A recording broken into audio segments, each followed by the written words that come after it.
Terasa lewat apa ya? Tes power. Kita adu aja. Tuhanku dan Tuhanmu lebih berkuasa mana? Jadi sama-sama nyebut Yesus pun bisa berbeda karena di otaknya beda. Kayak dulu ada pasien yang sadik waktu itu sama-sama Ayub kayaknya ya. Itu dia mendoakan anaknya dalam nama Yesus tapi dengan perantara apa? Air putih. Jadi dia menuang air putih ke gelas terus ditaruh di luar supaya diberkati oleh Yesus, terus paginya diminumkan ke anaknya. Itu Yesus palsu. Yang masuk ke air itu palsu, roh palsu. Walaupun tidak didoakan dalam nama Yesus, ketika diminum anaknya kerasukan. Kerasukan setan Yesus itu. Jadi orang nyebut Yesus, tapi yang masuk bukan rohnya Tuhan. Bukan yang asli lah gitu ya. Tapi setan gitu. Banyak yang begitu. Sinkretisme ini banyak sekali. Kenapa kok bisa begitu? Karena mulutnya nyebut Yesus, otaknya ini nyebut yang lain. Dewa-dewa lain, Tuhan-Tuhan lain, ilah-ilah lain. Jadi mengenal bunyi Yesus saja itu ndak esensial. Gitu. Bukan itu kuncinya. Jadi kunci yang asli bukan bunyi nama itu, melainkan makna nama itu. Ini yang saya perlu keluar lebih banyak. Semua kekristenan Indonesia ngajarin bunyi itu nama itu bunyi. Seakan-akan sama dalam bahasa Indonesia. Itu salah. Kesalahan doktrin STT itu begitu.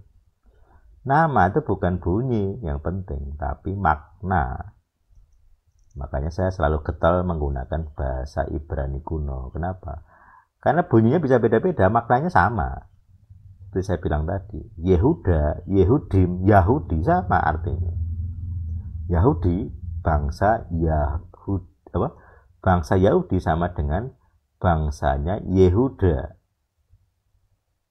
Sama dengan Yehudim, yang artinya bangsa Yehuda. Imnya itu kan orang. Jadi Yehudim itu artinya orang Yehuda atau bangsa Yehuda, suku Yehuda. Jadi semua tiga kata ini punya arti sama. Sedangkan nama Yehuda sendiri punya maknanya, ada Yehonya. Dah itu kalau nggak salah kayak kata memuji. Jadi Yehuda itu artinya memuji Tuhan. Kalau nggak salah ya kata dah itu.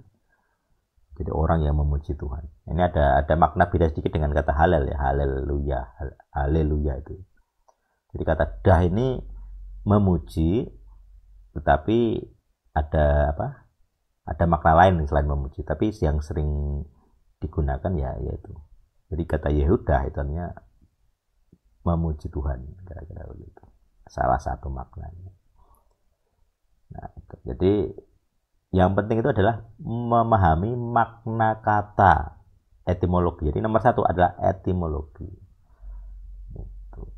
Nah, tes power itu etimologi. Saya tidak peduli semua orang nyebut Yesus, Yesua atau Yesua.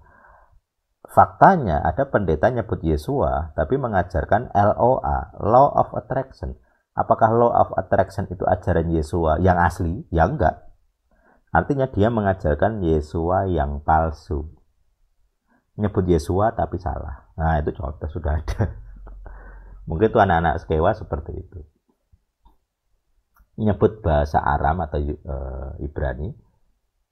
Tapi tetap salah. Kenapa? Otaknya salah. Mulutnya nyebut Yesua Hamasiyah. Otaknya LOA, Buddhis. Buddha. Otaknya Buddha. Mulutnya nyebut-nyebut Yahudi, Yesua. Sinkritis berarti. Bunyinya Kristen, otaknya Buddhis. LOA. Mengajarkan doa itu harus 55 kali baru didengarkan. Dan pasti terjadi. Apa yang kamu pikirkan akan menarik semesta kepadamu. Itu konsep Buddhisme. Bukan konsep Kristen. Bukan konsep Yahudi bahkan. Yahudi tidak ada seperti itu. Dari rabbinik aku belum pernah nemu konsep rabbinik yang seperti itu. Jadi ada orang Kristen yang LOA. Jadi Kristen LOA ada. Ada aku kemarin kayak yang saya bahas LOA pernah.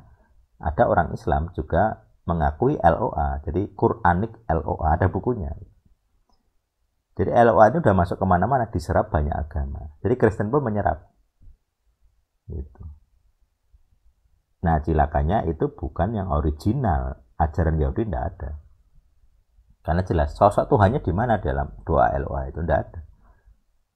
Makanya LOA bisa masuk ke semua agama. Karena tidak ada sosok Tuhannya.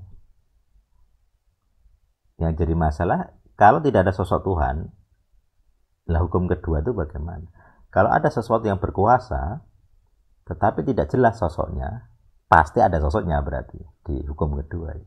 Artinya, kalau kamu tidak bisa menjelaskan sumbernya dari Adonai secara jelas, berarti dari yang lain. Hanya ada dua, hitam putih.